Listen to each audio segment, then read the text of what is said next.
Hi friends, welcome back to another episode of the Mind of Reese. So today we're going to be talking about procrastination. 5 methods that I use, non-traditional and traditional methods that I use in order to really alleviate any procrastination that happens within me and that happens in making moves. Because real talk, you guys, like,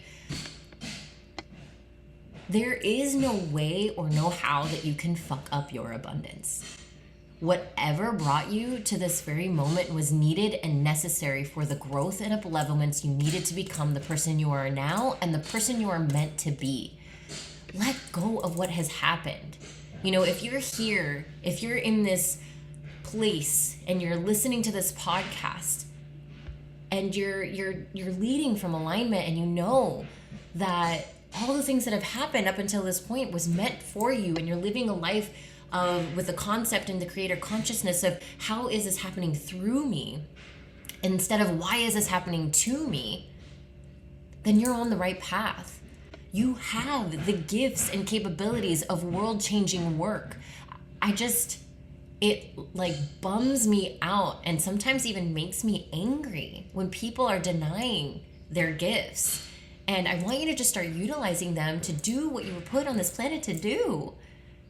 By doing so, you will see the shifts and you will see the growth in your wealth, your worth, and your leadership. But the first step is it's believing in the inevitable success and the inevitability of your success. And then from there, we take action, right? But a lot of people find themselves procrastinating. They've got all these beautiful, bright ideas. They're so excited. But the problem is that procrastination, people think is like, how do I get rid of procrastination? And it's not how do I get rid of it. It's why am I having it and how do I know what's underneath it? Because procrastination is just the first superficial layer around what is going on within your body. And I apologize for all the noises that are going on outside. So procrastination is the first layer to everything else that is actually happening beneath the surface, which is the fear. There is a lot of fear and there is a lot of doubt and there is a lot of insecurity and shame to not only the things that you want, to your capabilities, the limiting beliefs and shadows around feeling like you're not good enough. There are so many little intricacies that are happening within the body. And this is the reason why somatic healing is so important, feeling through the feelings that you are feeling within the body, because feelings are messages from the body and feelings are messages from your intuition. They are letting you know that it's time. If you are feeling this feeling, if this is being activated and conjuring up, if you have been triggered in some capacity or activated in some capacity by someone outside of you, by something outside of you, by some experience outside of you, that is the universe letting you know it's time and you are ready. You are ready to move through these old wounds that no longer serve you. So procrastination is just an excuse. It's just the first part of all of the healing that needs to be done underneath it. So you're not actually in procrastination. We just use that as an excuse to be like, oh, I'm just procrastinating on this thing. I don't really feel like getting it done. It's like everything has to be perfect outside of it first before I can get it done. But what we're really saying is that everything needs to be perfect outside of us, but actually it's like we're waiting for the perfect time for us to believe in ourselves first in order to take the action. So I want you to understand from my own experiences that in order to avoid procrastination, number one, it's feel through the feelings. Go in there somatically. I like to meditate. So when I meditate, I take my meditations, I go in there, and if I start feeling like I'm procrastinating on something, on starting something, on doing something, I'm not particularly a procrastinator. I'm a messy action taker. I just take messy action. When I have an idea, I just go for it before I'm allowed to let my logic to create stories as to why I shouldn't or should. So once we can get to that place and just start creating messy action, because the action's going to create the clarity.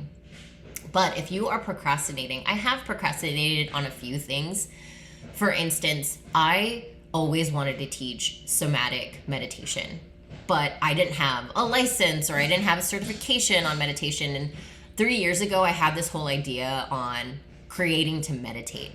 But I was told by a lot of people, oh, but you can't sell non-tangible things. So what did I start selling when it came to education in 2020 when everything was going to shit at the time? I started selling social media, but through the lens of a holistic, through a holistic lens. And so from this space, I ended up trying to help people go into social media from a place of loving yourself from within. But I would say, hey, I'm going to help you learn how to XYZ in social media marketing, your email marketing in your business to create fundamentals and create the foundational aspects in your business so that you can grow and scale. And these are the things that I love to do. I absolutely love teaching business, but from a healing perspective, because the only way our business is going to be successful is when we feel successful already on the inside. That the external we don't need the external validation in order to feel successful, because success is an internal quality. It's a 10x qualitative quality. It's not an external thing. It's not something I reach outside of me. Happiness isn't something I reach outside of me. Wealth isn't something I reach outside of me. That's all internal.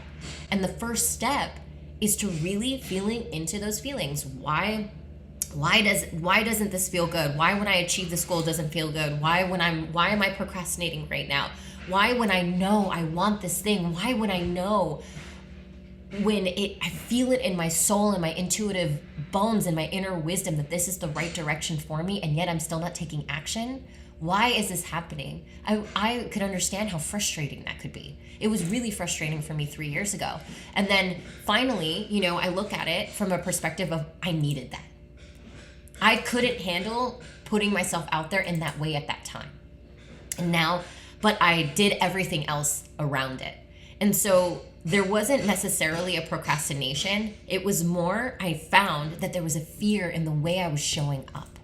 Breaking up this podcast episode to bring an announcement that IA is now ready for open enrollment. We are in pre-enrollment, baby. And this is the methodology that I go back to time and time and again to add more branches to my business. I mean, I sometimes can't even believe that I'm the CEO of a company that has 3-tiered business in it, from tattooing to a tattoo shop and running a team to also my educational side. But this is how I've done it. This methodology I go back to every single time I want to add another branch to this tree of this company so that I can continue to grow and qualitatively shift, not only in my business in the material world, but also from a qualitative perspective of the identity shifts that we have to make in order to connect to the quantum and creator consciousness and literally clean that connection to creator consciousness, to source, to spirit, to the universe, so that we can move from an aligned action in this 3-dimensional world from the human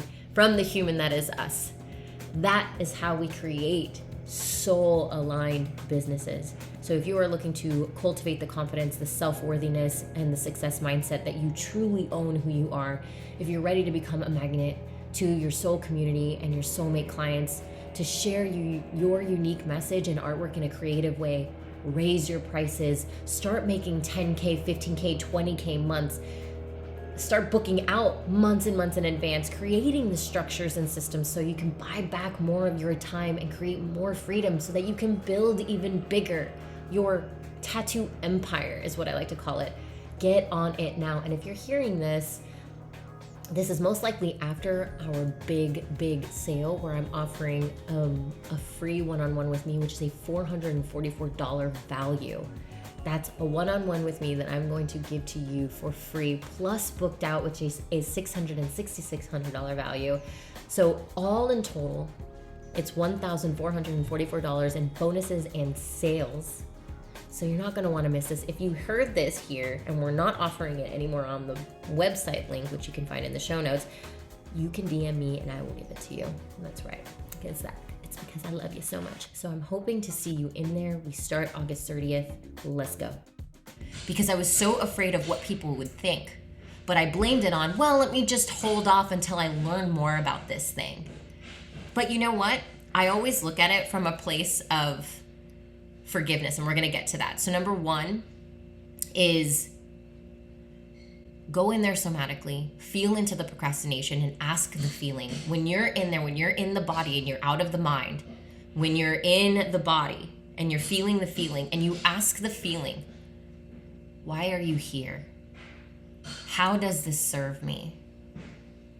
What do you need from me? and if you hear the questions, you start to hear the answers from the feeling, perfect. And if you don't, if you're feeling resistance, then I always allow my body to wrap myself around the feeling and be like, okay, you're allowed to be here. We could just sit here and be here. And that's okay. And when I give myself permission to feel my feelings, they begin to integrate. And when they integrate, they begin to alchemize and turn. And then I start to receive the ideas from source wisdom, not only because I've opened up my perspective, my prefrontal cortex, the perception part of my brain, to start receiving all of the possibilities on how this can work, and how by starting now, this is the action I could take right now to start, even if it's a small step. So first, I go in there somatically and ask the questions. And then if I'm feeling resistance, I just sit with the feeling. Number 2, you'll start to see the goals. So set the small goals, even if it's just baby steps. Could you imagine 365 baby steps, what that could do for you? If you took a baby step every single day for 1 year, what could that look like? What would that do for you? Ask yourself that question. Okay? And number 3, focus your attention only on you. Put the blinders on. Because a lot of times the reason why we're procrastinating with regards to what I've been procrastinating with, when I was starting, I realized that the fear around it was the judgment. So focus down, focus your attention on only you. Focus your attention on what the thing is and taking that one baby step every single day. For me, I was like, man, I don't have any time. 2 months ago, I was like, man, I don't have any time. And then I realized, I was like, man, I'm watching at least an hour of Netflix every night. So I stopped watching. I literally, it was really hard, which was really interesting, but I turned off Netflix. I actually canceled my Netflix, started reading books. And then I was like, okay, I'm going to start to read. I've read probably 2 books a month since I've done that. And I was only reading maybe a half a book earlier this year. And so it's just really interesting, the things we do. We're like, oh, I don't have enough time. I don't have enough this. I don't have enough that. So we're constantly creating excuses as to why we're procrastinating. And then once I find out that I'm like, wow, I'm fucking procrastinating on this thing. Why am I doing that? Let me feel into that. Let me ask the question. And then let me feel into why. Let me alchemize the fear that's coming in with me. Because now that I've alchemized the fear, I can set the small goals and take the baby step on the thing I'm doing. I want to read a book. I want to show up in this way. I want to do this. I want to create 6-figure years. I want to be booked out months in advance. I want to show up in the online space as my unapologetic, unfuckwithable self.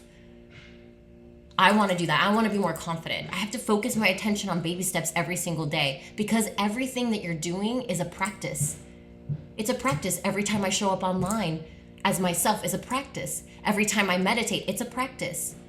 Every time I avoid procrastination, it's a practice. Everything you are doing, you're just doing as a practice. Every tattoo I do, it's a practice. I'm still practicing tattooing, even though I've been practicing for 12 fucking years. All of it is a practice. So you focus your attention on that, and then you organize the task. Okay, this is the time I'm going to do it, so that you can create the discipline and the commitment and the devotion to the thing. Right? When we organize the tasks and we start to remove the distractions, we start to remove other things. The biggest one where people are like, I just don't have time. That one really irks me, especially with my one-on-ones. I'm like, I'm sorry, didn't you doom scroll for an hour a day, 30 minutes a day? Do you know how many hours a day? 365 hours a year? It's a lot of hours in your waking hours that you're just doom scrolling. So the whole time thing, you don't have time to make more money. When we think about it like that, I'm like, wow, I have 365 extra hours of my day. What little side hustle can I create? What could offer me a passive income stream in that? Who can I hire to help me do that? What if I spent an hour a week with a mentor just to get better at my tattooing, so that I could create more passive income, because I raise my prices, I tattoo less, and now I have more time freedom to create that passive income. Whoa, that's what I did. I just started quitting all the things. I don't even own a television in my house. So I don't own a television. I got rid of that like 5 years ago. 3 years ago, I started my coaching company when 2020 had hit. And now I thought the coaching was going to be just like a little side hustle. It's become like a full-time job as well. And I also have my full-time job, which is tattooing, and I tattoo two to three times a week. Sometimes 4 if I'm feeling the itch, because I love tattooing so much. The point is not to get rid of tattooing. The point is just to be able to do whatever I want whenever I want to. That's freedom for me. So what is the small little thing that you're doing that's procrastinating you from really reaching the goals and the dreams that you desire? Because at the end of the day, the big thing is the procrastination is just, it's just a surface level thing. And lastly, it's to forgive yourself. Because of course, everything that you're doing right now is meant for you to be doing right now. Every step that you've taken is in alignment to where you're meant to go. Sometimes, when we move through the feeling, we get there much faster. But it doesn't mean it's not just as hard to just move through a feeling, move through the uncomfortable and change really quick, or to go around it and try and bypass the uncomfortable, but be uncomfortable just a little. We still get to where we want to go. It just might take us a little longer. For me, I'm like, I don't have a lot of time on this planet, and I want to get there as soon as possible. Yes, this shit might feel really, really crunchy and really, really contracting. But if I can move through this and know that, I create more safety within myself. I know I have the capabilities, and it only gives me more evidence that I have the capabilities to do world-changing work, to build this brand, to build this coaching company, to build this part of it. But at the end of the day, it was all meant to be that way, because now I'm even stronger than ever to be able to hold it and to be able to hold space for the people. So I do want to let you know that forgiveness is a big part of that. And I want you to hold yourself in that love and grace when you know you are procrastinating, but you don't do anything about it. Awareness is definitely a thing to celebrate. So I love you guys so much. Just wanted to keep this short and sweet and to the point. You guys have a great rest of your day, and I'll see you in the next episode.